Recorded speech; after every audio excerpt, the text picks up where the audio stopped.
I'm back. You're listening to the Hour of the Time. I'm William Cooper.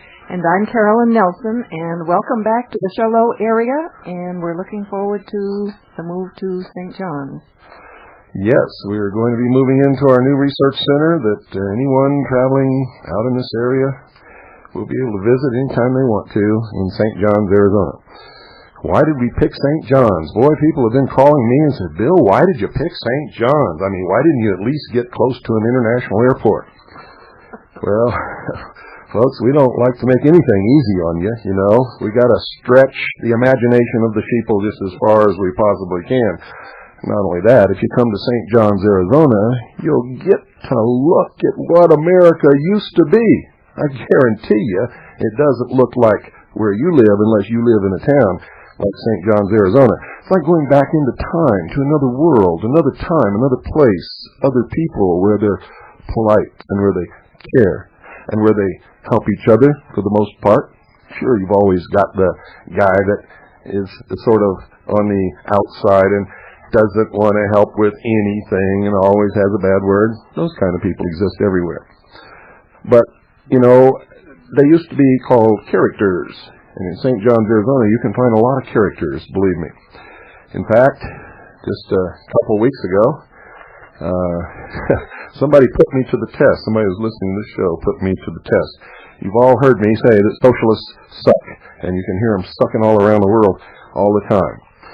Well, over in St. John's, Arizona, there's a little place called Ferris's Auto Clinic, Root Beer Emporium, and Horseshoe Pit. And on any given day, you can walk over there to the garage. And but I got to tell you, if you got something against pretty women hanging on the wall, don't go in there, because Ferris collects beautiful pictures of beautiful women and hang on his wall in the garage. And he's always tinkering with some car or other. He had this old 58 Chevy that wasn't running too well. And most people will take and rebuild an engine, and they'll stick something like a blower or a supercharger on top. And, of course, that makes a big rise in the hood, and you have to do hood work and all that kind of stuff. Well, the other day, Tim up at Katie's restaurant threw a socialist out that was trying to get a free meal, claiming that the world owed him everything. And Tim just don't go for that kind of stuff. So he threw this socialist out, and Ferris was walking by, and he decided to give my theory that socialists suck at tests. So right off the bat, first he wanted to make sure that this was a real socialist. He asked him if he wanted a free place to sleep and a free meal, and the guy said, "Yeah, sure. The world owes me. You owe me. Let's get on with it." So Ferris took him down to the garage and gave him a cot in the back room and began working on the 58 Chevy. Now, he did something nobody's ever done before, folks. In the middle of the night, while this socialist was sleeping, Ferris grabbed him by the neck and retrofitted this socialist inside the intake manifold and fastened that carburetor onto his mouth. So instead of having to build something up on top of the hood, everything was under the hood nice, neat, and clean. And boy, you should have heard that engine whine when that socialist started sucking. The only thing is, the car didn't go anywhere until Ferris dropped a jalapeno pepper right down the throat of that 4-barrel carburetor. That car took out of that garage like nobody has ever seen before in this world. A little girl playing on the street was so shocked she started singing Ave Maria and hasn't quit since. And nobody's seen that 58 Chevy yet, but all over the state of Arizona there's been UFO reports since that day. Now, you want to know what happened to Ferris? Well, he got a big head, started wearing a shirt and tie, and pretty soon there was somebody from Lockheed Skunk Works coming around to find out if they could fit a socialist on the back end of the engines on a B-2 bomber. And so, but, you know, it didn't last long, because Ferris soon found out that was the only socialist in town. And so that was the end of that business. But Lockheed, I hear, is working on it feverishly, so if you're a socialist, you just better watch out where you're found from now on. Now, folks, let you in on a little clue here.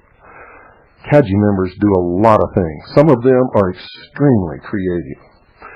Some of them are so creative You don't know what they're going to do next. That loud noise you heard in the background was Pooh making her entrance to the studio. And she's been out playing with her little ferret and her dog, and it looks like she's not too happy. What's the matter, Pooh? I don't know. You don't know? Something happened? What happened, honey? I didn't lock the gate. Sugar Bear got out? No. He's still in? Yeah. Okay, well, it's no problem. Okay, so go out and lock the gate. Okay? I already locked the gate. Well, thank you, baby.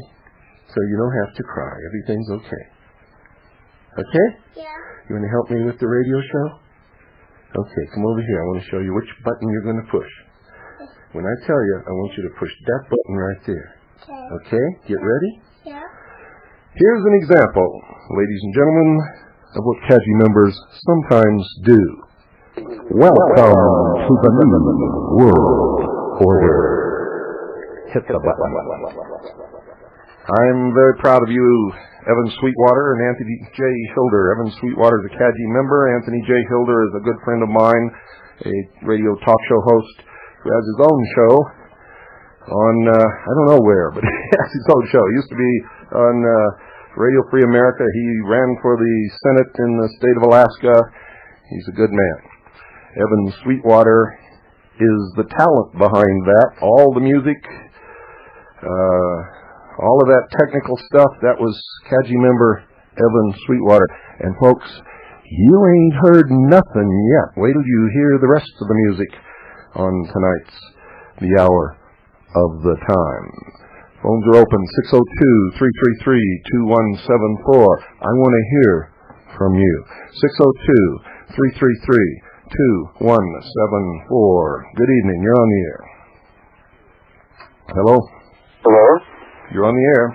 All right, now you just put me on the air. I just wanted to comment on what we've been hearing on Radio Free America, and I've accumulated some text files on this alleged judgment that's been made about the 16th Amendment being invalid, Title 26 not being positive law, et cetera, et cetera. Totally bogus. Yes, I believe that Absolute too. fraud. I investigated the first day that went around. Everybody was reading it. Everybody was believing it. Everybody was biting on it. Nobody checked. Nobody checked. They swallowed the big one whole. Right. There's a lot of people out there with a Washington monument down their throat. And I believe this, Washington, not speaking of Masons, but in any case, I think this is just a ploy in order to get more patriots to come out and chasing their tails. Right. Well, not only chasing their tails, but to get more, build a bigger mailing list, you could say, of. Oh, absolutely. Excuse me? Absolutely, you're right. So, those who might want to call up the courthouse, they can trace your phone number anywhere in the country. I know someone who has made a lot of long-distance calls and checked into this. I've gotten a lot of text files on it, and I think it's totally bogus. So, of course, like with the We the People organization, they wanted $300 per member to join in their little game, the class action lawsuit, and that's what they're doing on Radio Free America last hour also. Radio Freemasonry. Oh, yeah. Don't forget, we call the shots as they lie on this show. Okay, so if anybody wants to verify this information, I recommend they do it from a payphone rather than their home phone. Yeah, and all you need to do is make two calls. Call the clerk of the court and call the judge. And then if you don't believe them, you can do what I did. You can have a CAGI member go down there and check the court records. Okay. Can I call you, or first of all, can I ask you how you liked the file, or did you see the files I sent you? The discs? Who are you and what disc did you send? You people out there you have no concept of how much mail we get. For instance, we came back from San Jose late Tuesday night. I have been doing mail since then. I was up all last night doing mail. I didn't even go to bed. Well, it was 20 discs of what I call Patriot. It just says generically Patriot Library. Yes, and that's why the BBS is down right now. For those of you who've been trying to call in, we're trying to get all those files on the BBS. Oh, the descriptions and everything that I gave you? Yeah. Okay, I can help you format that for your BBS software if you like. Oh, we got it all figured out now. Okay, just took us a little while because I'm not a computer whiz. I'm an information junkie. Okay, in Volume 3, I sent you the first 2 volumes. Volume 3 should be coming out soon. Great. So, in any case, do you mind if I say who I am, if anybody wants to? No, go ahead. Plug it. It's wonderful. Okay, my name is Chris Steiner in Seminole, Florida, and I run a Patriot BBS. It's suppressed information, Patriot, all that stuff. All types of suppressed information. I know I'm already on the top of someone's mailing list. Right next to me.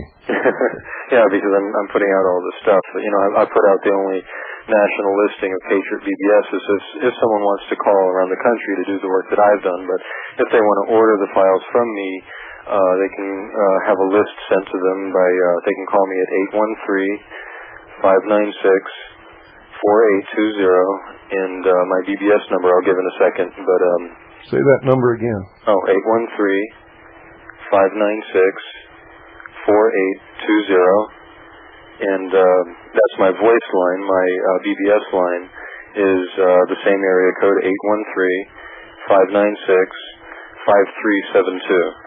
And that is up to 14,400 baud, which is the speed of the modem. You really don't need to remember that, but it's a very fast speed.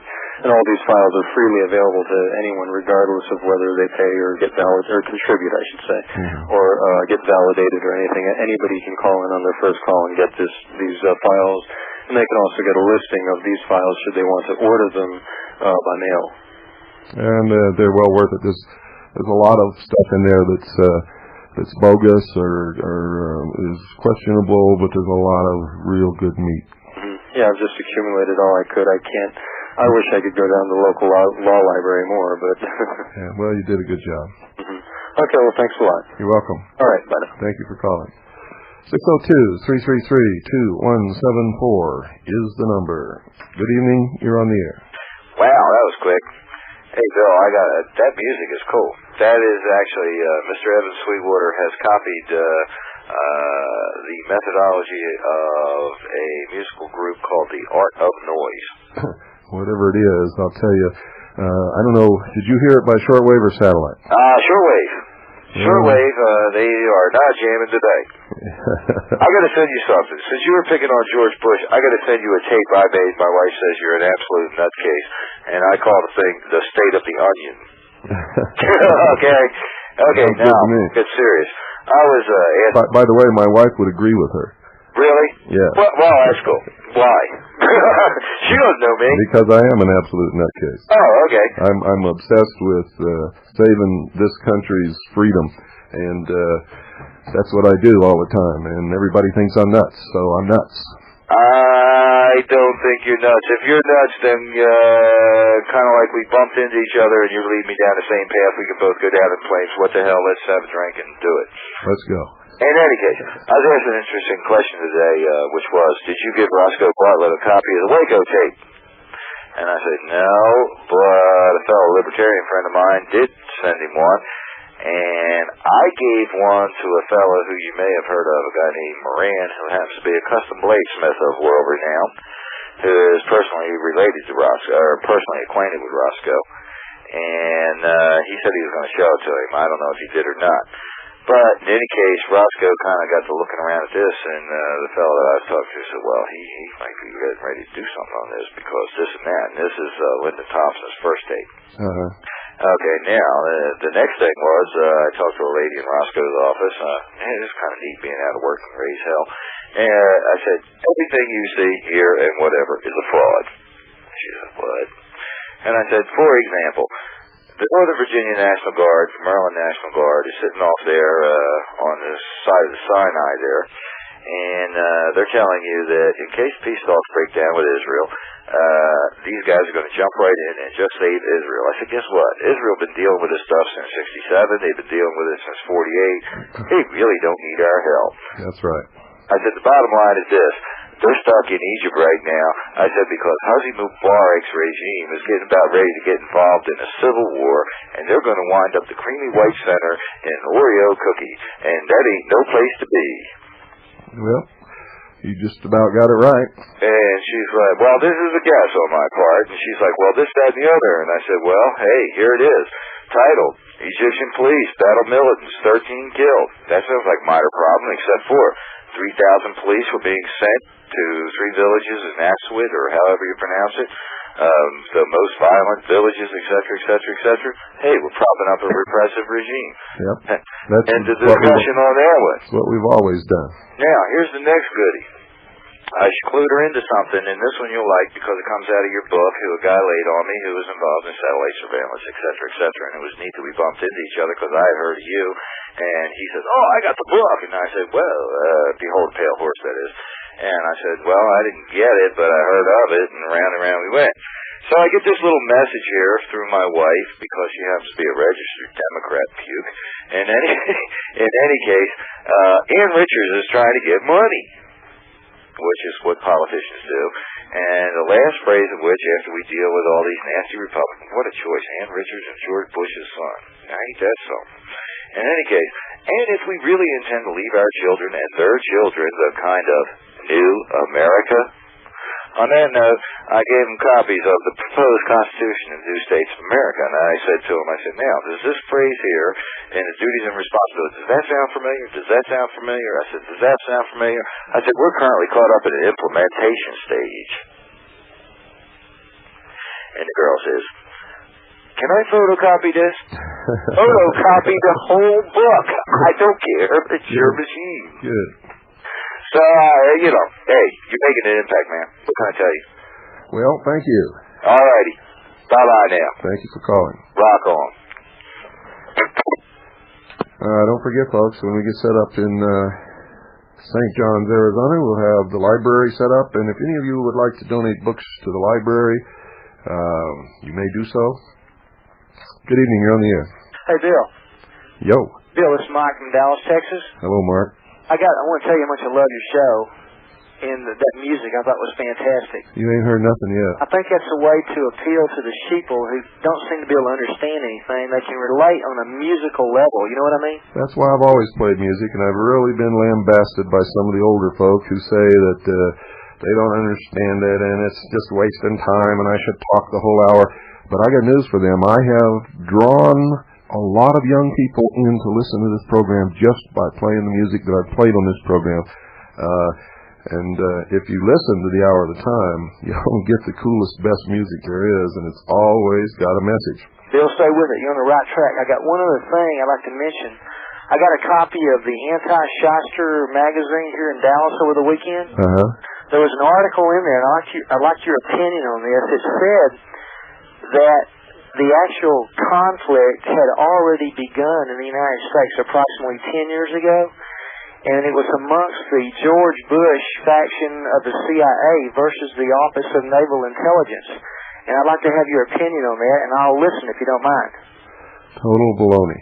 Total baloney. Total baloney. You don't buy it. Don't buy it at all. I was in the Office of Naval Intelligence. I knew that. That's the reason I wanted to ask you. They're all on the same side, and they're all going to bring you, ta-da, the New World Order. Okay. A New World Economic and Social Order along the lines that Hitler had planned for the world. Very interesting. One other thing, you're really upsetting Radio for Peace International in Costa Rica. They talk about you practically every day. Good. They're just a bunch of socialist suckheads anyway. I can hear them sucking all the way up here in Arizona. They are very disturbed about you, Bill. Well, I'll tell you what. If you want to make your car go faster, just get one of them and do what Ferris did. All right. Thank you much. You're welcome. Bye. Bye. If they think I'm disturbing them now, wait until they see Americans angry in this country. Wait till they see those boys in the South get mad with their squirrel guns. And wait till they try to take the guns out of the hands of the American people. They're going to find out that we're ready and willing to turn in our weapons, but it will be bullets first. Bullets first. The law will be on our side. We will be doing 100% legal activity in blowing their buns right off this earth. Good evening. You're on the air. Yes. I just was wondering how your... Turn your radio off. Yeah, I just did. I was just wondering how your seminar went, if you'd like to comment or talk about it or any... It went great for me. I'm not sure about the audience, though. They have never heard anyone like me in their entire life.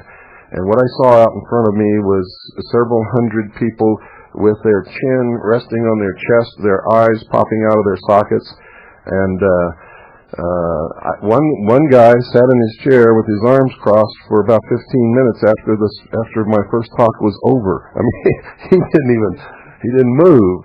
So, but a lot of people came, a lot of people listened, a lot of people went out of there with a whole new outlook on the world that they'd never had before. Yeah, because I get Don McElvaney's newsletter. I don't know what you think about him, but he's been talking similar, not as heavy, but similar stuff for quite a few years, and a lot of the stuff he was talking about, unfolding now.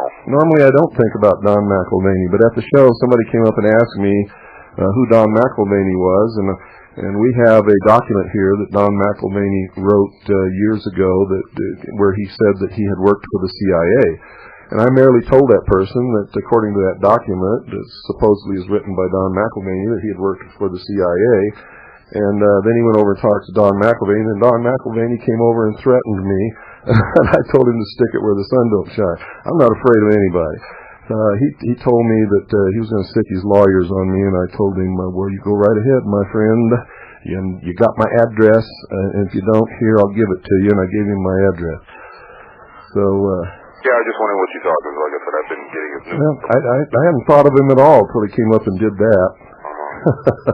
I see. Well, whatever. It's just the word's got to get out there, because a lot of people you talk to nowadays are just, wherever their head's at, and you're a doom and gloomer, and, don't listen to you and all this other stuff until it hits the fan, and then it's too late. Well, we're not doom and gloomers. We're trying to warn people so the outcome can be good. Oh, yeah, I understand it, but when you tell them stuff like this, action has to be taken, you have to think, you have to change your whole way of life, and that involves some work in some uncomfortable situations, which a lot of people don't want to get into, so just go on and proceed down the path you're going, and they have to be responsible. Oh, how dare you ask me to be responsible? It's like the guy that called up on that, and I really regret getting a little upset with him. I should have talked to him more. I should have taken some time with him and tried to make him understand what we're doing. He was really upset because what we're asking him to do is risk his life. And, to me, that's second nature. If freedom isn't worth risking your life for, then it stands to reason to me that you're not going to be free very long. What do you think? Oh, yeah, I think that too. Just like anything else, it's you're looking at what's going on in the cities now. I happen to live in the city. I work for the fire department, so naturally got to live here. But what I'm seeing now is, I don't know, it's not good. And I was just thinking about what's your opinion on relocating to, I have a place up to 200 miles north of here. I'm in Michigan. I've said it many times. If you're in a large population area or a large population center, you had better get out while you can. Yeah, it'll be the way we're talking about it. What we're planning on doing this spring is find a place and just get it ready, whatever. And if it's there, even though we can't move in because we can't commute 80 to 100 to 150 miles a day, it's there if you need it. And I figure who knows what's going to go on with this money situation. It might be worthless. It might be unattainable. It might be frozen. God knows what. It's better to have. Okay. Invest it into something that you can utilize. All right. Thank you for calling. Okay. Thank you. Hit the button, Boo. Hit that button.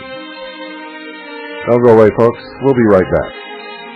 All right, I tell you, tomorrow the messages are going to be flying on the internet because I'm going to roast a couple of these cone-headed sheeple right now. This is a message from Frank Kennedy to Weldon Bell, which was taken off the internet Wednesday, March 16, 1994.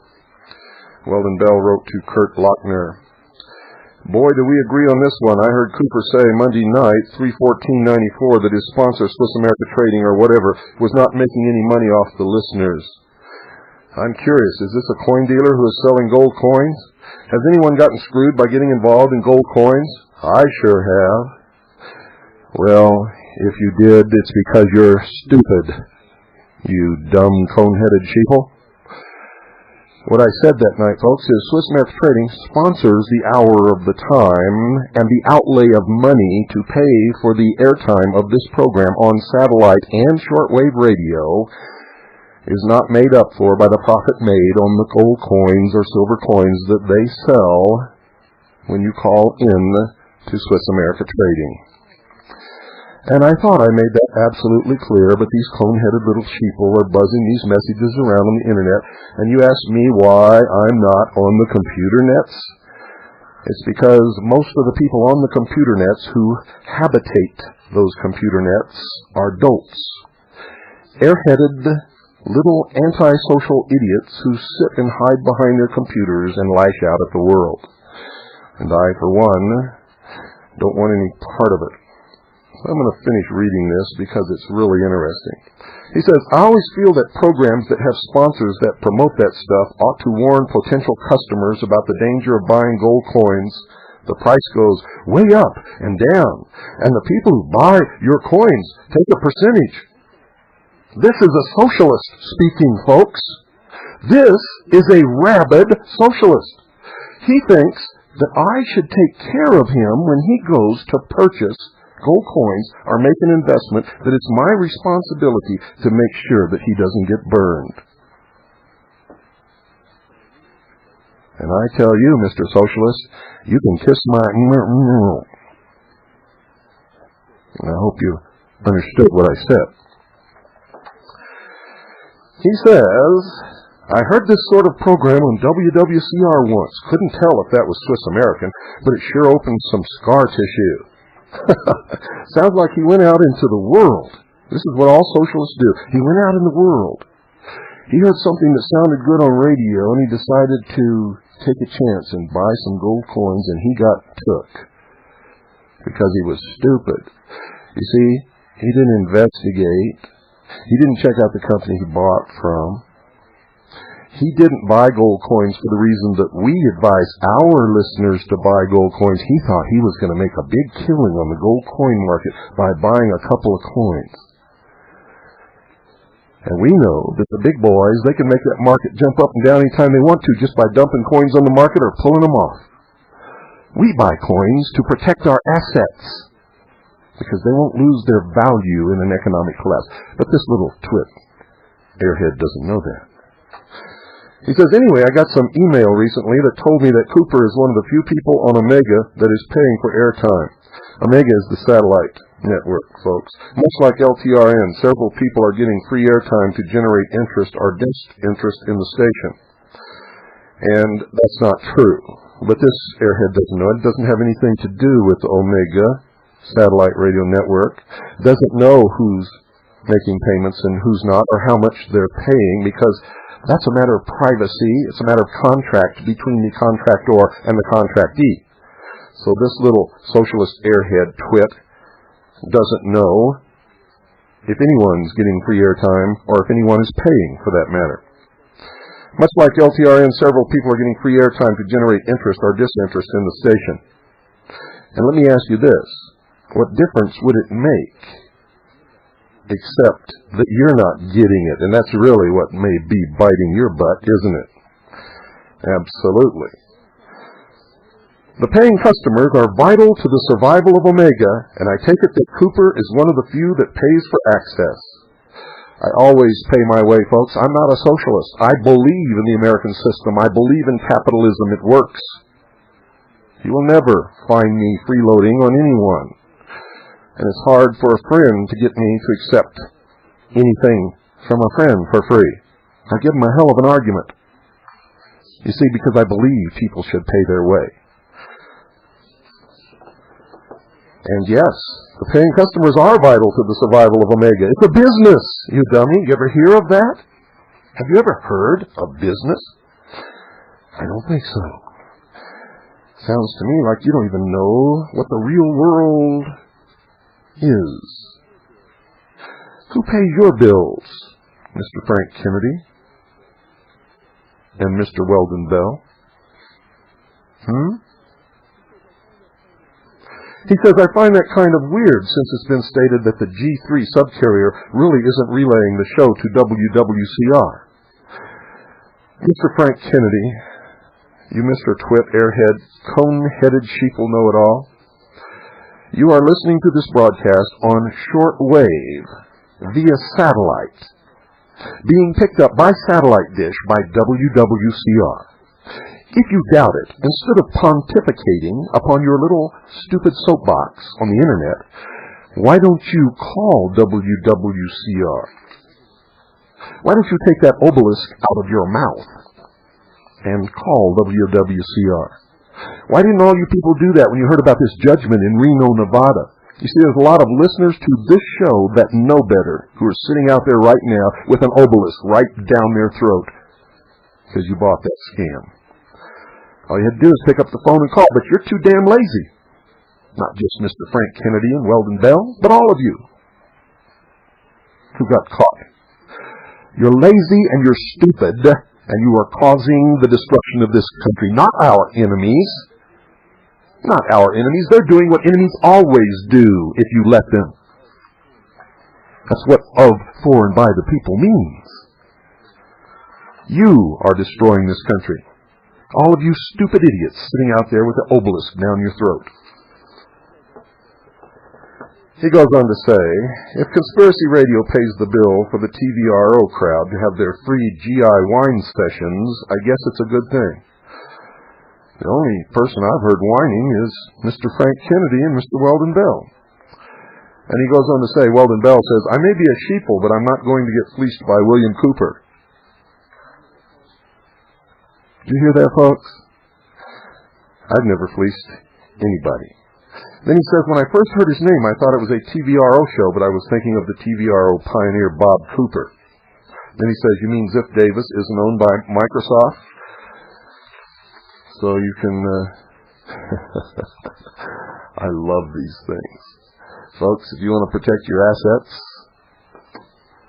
if that's what you want to do, if you care about your future, if you care about your family, call Swiss America Trading now. If you want to be stupid like this Mr. Frank Kennedy or this Mr. Weldon Bell and you want to lose your butt, call with the aim of making some silly little investment with whatever little money you have to make a big killing on the stock market or the commodities exchange, and I guarantee you will. Lose it. Unless you're lucky. You see, sometimes you get just lucky. It's like going to Las Vegas, lost wages. You see, they didn't build the Luxor Hotel because people win. Don't you understand that? They paid $400 million cash. They didn't borrow any money. And they already had 3 hotel casinos already. It's your money. Your money, people. Bah. Good evening, you're on the air. Hi, Bill. This is Ed in Houston. Hi, Ed. A couple of things, kind of nasty things. One that slipped through the cracks during the Waco trial. A few days before that trial went to jury, the government passed a law saying that they cannot be prosecuted for anything they do. And somebody needs to look that up in the congressional record or whatever and see what... Traitors can be arrested, tried, and shot or hung. Well, that's right, but apparently they don't know that, and they did pass that law just a few days before the case went to the jury in San Antonio on the Waco trial, and I personally find that outrageous. Well, it is outrageous, but they're going to find out. They will be arrested, they will be tried, and if they're found guilty, they will be hung or they will be shot. I guarantee you, Americans aren't going to take this much longer. And there will not be another Waco. That's right. There will not be another Waco, and I will be there with a rifle on my shoulder if they try it. Well, and there's another thing today in Texas. Just stay off Interstate 10 in Texas, and I'd like to hear from some people who have been on Interstate 10 in Texas today. The U.S. Department of Agriculture is setting up roadblocks on Interstate 10 in Texas for the purpose of inspecting agricultural products, and they're doing that today. That's not what they're looking for. They're looking for guns and cars, and if they find them, they'll take them. They're looking for whatever they can confiscate or whatever. Right. I mean, and just to see if how much they can get away with. They're also establishing the precedent in law, which says that if you submit to the loss of your freedoms, you don't have those freedoms.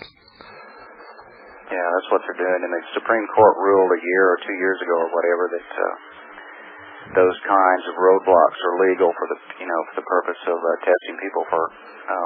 Well, they're not legal. They're unconstitutional. They are unconstitutional. Absolutely. Okay, so I thought people would like to know about that problem in Texas, and also I'd like to hear from someone who has done some research on that bill that was passed, making the government immune from anything they do.